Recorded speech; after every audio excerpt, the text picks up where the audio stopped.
بسم اللہ الرحمن الرحیم، السلام علیکم۔ امریکہ اس وقت بری طرح رشیا اور چائنا کی چال میں پھنس کے ایران کے نرگے میں آیا۔ پچھلے چند گھنٹوں کے دوران مختلف عرب علاقوں میں امریکی افواج پہ شدید ترین حملے ہوئے، جن میں امریکن فوج کا بہت جانی اور مالی نقصان ہوا ہے، جس کی تصدیق خود امریکہ نے کر دی ہے۔ ایک اور اسلامی ملک کی طرف سے اسرائیل کے خلاف ڈرون طیاروں کی ذریعے کارروائی کی گئی ہے، اور اس کارروائی میں اسرائیل کے فوجی یمن اور سویلین تنصیبات کو ایک ساتھ نشانہ بنایا گیا۔ اب فلسطینی مزاحمتی تنظیم نے 7 اکتوبر کی کارروائی کے لیے اسلحہ کہاں سے حاصل کیا، اور اس غزہ کے اندر فلسطینی تنظیم کا کنٹرول اور پکڑے جانے والی زیر زمین سرنگ کے اندر ایسا کیا تھا جسے دیکھ کے پوری دنیا حیران ہو گئی۔ یمنی حوثیوں نے امریکہ کے ساتھ 2 اور بڑے ممالک کے جہازوں کو بھی نشانہ بناتے ایک اور وعدہ پورا کر دیا، جس میں یمنی حوثیوں کا کہنا ہے کہ جہاز کا تعلق کسی قوم یا مذہب سے ہو، اسرائیل نہیں جانے دیں گے۔ تو اس سے پہلے کہ بات کو آگے بڑھائیں، اگر آپ نے ابھی تک اس چینل کو سبسکرائب نہیں کیا تو پلیز کر لیجئے گا، بیل آئیکن کو پریس کر لیں تاکہ ہر آنے والی ویڈیو جو ہے وہ آپ کو بر وقت مل سکتی ہے۔ کہنے والے کہہ رہے ہیں کہ امریکہ اس وقت بری طرح رشیا اور چائنا کی چالوں میں پھنس چکا ہے اور ایران کے کنٹرول میں ہے،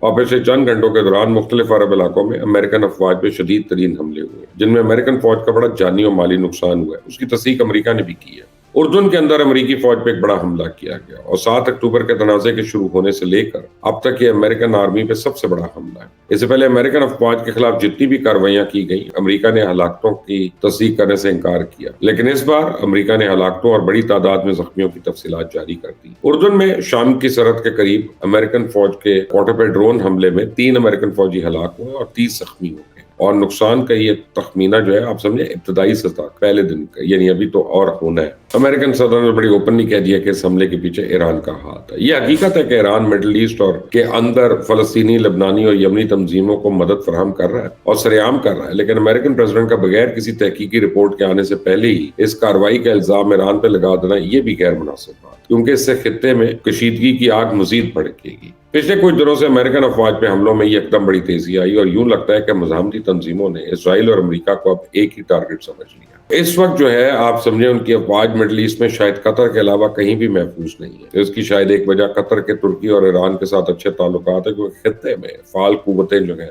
ان میں اکثریت ترکی اور ایرانی ہے، لہٰذا وہ نہیں چاہتے کہ قطر کے اندر کارروائی کر کے کسی قسم کا عدم استحکام پیدا ہو، جبکہ دوسری طرف عراق، شام اور یمن اور لیبنن کی طرف سے امریکن افواج کو شدید مزاحمت کا سامنا ہے۔ اب فلسطینی تنظیم کے ایک سینئر رہنما نے امریکن افواج کے جانی و مالی نقصان پر رد عمل دیتے ہوئے کہا کہ امریکن فوجیوں کی ہلاکتیں امریکن انتظامیہ کے لیے بڑا پیغام ہے۔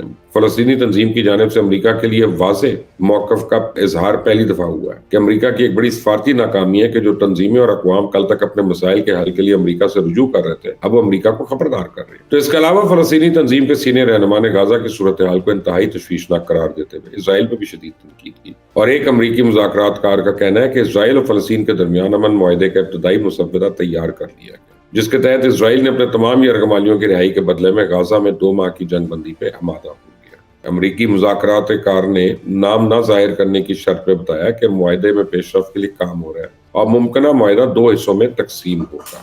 اب ممکنہ معاہدے کے تحت فلسطینی تنظیم 100 سے زیادہ اسرائیلی مخفیوں کو رہا کرے گی، تاہم ممکنہ معاہدے تک یہ معاہدہ جنگ کو مکمل طور پہ ختم نہیں کرے گا۔ فلسطینی تنظیم کی جانب سے امریکی دعوے پر ابھی کسی قسم کا رد عمل سامنے نہیں آیا، تاہم 100% امکان اس بات کا ہے فلسطین کی نمائندہ تنظیم اس معاہدے کو مسترد کر دے گی، کیونکہ اس سے پہلے بھی فلسطینی ایسے عارضی معاہدوں کو مسترد کر چکے ہیں۔ تو فلسطین کی مزاحمتی تنظیم تو چاہتی ہے کہ غزہ کے اندر مستقل امن ہو اور مکمل طور پر خود مختار فلسطینی ریاست کے قیام کے بغیر اب کسی بھی معاہدے اور بات چیت کے عمل کا حصہ نہیں بننا۔ تو اسرائیلی حکام کا کہنا ہے کہ قطر فلسطین کی میزبانی کرتا ہے، ان کو فنڈ دیتا ہے، اس لیے وہ اسرائیلی یرغمالیوں کی رہائی کے لیے بھی حماس پہ زور ڈالتا ہے۔ تو دوسری جانب امریکن اور اسرائیلی خفیہ ایجنسی CIA اور موساد، ان کے سربراہ جو ہے فلسطینی مزاحمتی تنظیم کی قید میں موجود اسرائیلی یرغمالیوں کی رہائی اور عارضی جنگ بندی کے لیے قطری وزیر اعظم سے آئندہ چند روزوں میں ملاقات بھی کریں گے۔ ایک اور جانب فلسطینی اتھارٹی کی درخواست پہ عرب لیگ کا غیر معمولی اجلاس آج طلب کر لیا گیا، اور مستقل مندوبین کی سطح پہ ہونے والے اجلاس کی سربراہی جو ہے موراکو کر رہا ہے،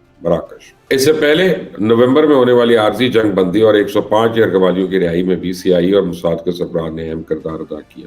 تو 7 اکتوبر سے اب تک اسرائیلی حملوں میں شہید فلسطینیوں کی تعداد 26,453 سے تجاوز کر چکی ہے، جبکہ 64,500 سے زیادہ افراد جو ہیں وہ زخمی ہو چکے ہیں۔ ایک اور اسلامی ملک کی طرف سے اسرائیل کے خلاف ڈرون طیاروں کے ذریعے کارروائی کی گئی، اور اس کارروائی میں اسرائیل کی فوجی اور سولین تنصیبات کو ایک ساتھ نشانہ بنائے گا۔ اس ملک کا نام ہے عراق، جس میں صدام کا جنگ کے ذریعے تختہ الٹنے کے بعد سے لے کر اب تک امریکن فوج عراق کے اندر موجود ہے، اور امریکی افواج کو ایک لمبے عرصے بعد عراق کے اندر ایران نواز تنظیموں کی طرف سے اس سے شدید مزاحمت کا سامنا ہے۔ لیکن اب عراقی تنظیموں نے براہ راست اسرائیل کو بھی نشانہ بنانا شروع کر دیا، اور یہ صورتحال اسرائیل اور امریکہ کے لیے تشویشناک ہے۔ لیکن شاید انہیں اس بات کا ادراک نہیں کہ جس چیز کو امریکہ اور اسرائیل مسلسل نظر انداز کر رہے ہیں، ان تنظیموں کے بعد جدید ترین دور کے فاصلے تک مار کرنے والی ڈرون ٹیکنالوجی آئی کہاں سے؟ وہ خود بنا رہے ہیں پھر کہیں سے لے رہے ہیں؟ تو امریکہ تو الزام ایران پہ لگا رہا ہے کہ وہ ان تنظیموں کی مدد کر رہے ہیں، لیکن ابھی تک کوئی واضح ثبوت اور رپورٹ تو نہیں اس نے پیش کی۔ شاید امریکہ کو کسی بات کا ڈر ہے، ورنہ رپورٹ جاری کرنے میں تو امریکہ کو آسانی نہیں ہے۔ تو عراقی عسکری تنظیم میں ڈرونز کے ذریعے اسرائیلی سولین اور فوجی تنصیبات کو نشانہ بنایا۔ فوجی تنصیبات اسرائیلی نیوی کے زیر کنٹرول تھی۔ اسرائیل نے تصدیق کی ہے کہ عراقی تنظیم کی جانب سے اسرائیلی نیوی کے زیر کنٹرول تنصیبات پہ بمباری کی گئی ہے۔ تاہم اسرائیل نے اس کارروائی میں ہونے والے نقصانات کی تفصیلات فراہم کرنے سے گریز کیا۔ تو حماس نے 7 اکتوبر کی کارروائی کے لیے اسلحہ کہاں سے حاصل کیا؟ تو اسے غزہ کے اندر حماس کا کنٹرول اور پکڑے جانے والی زیر زمین سرنگ کے اندر ایسا کیا تھا کہ جسے دیکھ کے پوری دنیا حیران ہو گئی۔ تو اسرائیلی فوج نے پہلی بار حماس کے زیر کنٹرول سرنگ کے اندرونی حصوں کی ویڈیو اور تفصیلات دنیا کے ساتھ شیئر کر کے حیران کن والے مناظر دکھائے۔ سرنگ کے اندر فلسطینی مجاہدین نے ایک الگ اور جدید دنیا آباد کر رکھی تھی، جس میں ضروریات زندگی کی جدید ترین سہولیات موجود ہیں، اور اس ویڈیو میں دکھائے جانے والے مناظر سے بخوبی اندازہ لگایا جا سکتا ہے کہ فلسطینی تنظیم کا زیر زمین نیٹ ورک کتنا مضبوط اور جدید ہے، جسے توڑنا یا ختم کرنا اسرائیلی افواج کے بس میں نہیں ہے۔ تو سرنگوں کے اندر سائنس لیبز ہیں جن میں جدید ترین اسلحہ بنانے کے کارخانے شامل ہیں۔ سرنگیں اس طرح ڈیزائن کی گئی ہیں کہ مجاہدین کسی خطرے کے صورت میں کئی مہینے ان سرنگوں کے اندر گزار سکتے ہیں۔ دوسری جانب اسرائیلی فورسز نے اس بات کو تسلیم کیا، تو اسرائیلی بومبنگ اور سرنگوں میں پانی چھوڑنے جیسے منصوبے جو ہیں یہ ٹنل سسٹم کو کوئی نقصان نہیں پہنچا سکے۔